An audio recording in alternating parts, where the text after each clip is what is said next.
அஸ்ஸலாமு அலைக்கும் வரஹ்மத்துல்லாஹி வபரகாத்துஹு. உங்கள் அனைவரின் மீதும் இறைவனின் சாந்தியும் சமாதானமும் உண்டாகட்டுமாக. சிந்தனைக்கு சில மணித்துளிகள்.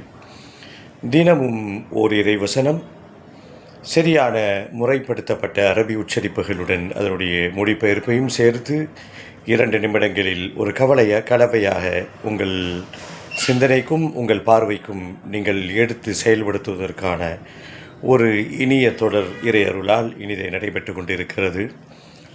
கொஞ்சம் தொடுகையாளிகள் கொஞ்சம் கூடுதல் கவனம் எடுத்து இந்த காணொளியை கண்காணித்து இதை கேட்டு அவர்கள் பயன்பெற வேண்டும்.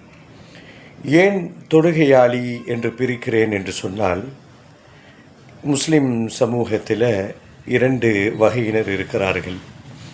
ஒரு வகையினர் தொடுகையற்றவர்கள். அல்லாஹ் அவங்களுக்கு ஹிதாயத்தை கொடுக்கணும். தொடுகை அவர்களுக்கு ஒரு பொருட்டே அல்ல.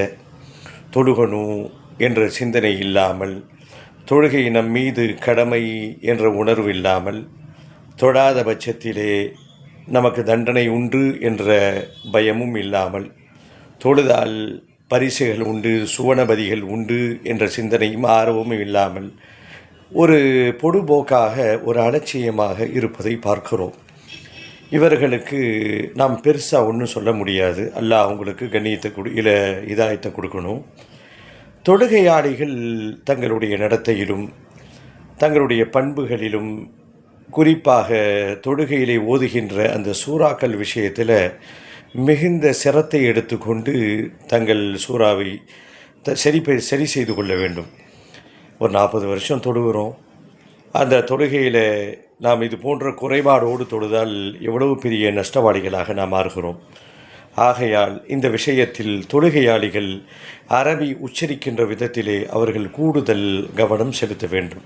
தொடர்ந்து பயணிப்போம், பேசுவோம் இன்ஷா அல்லாஹ்.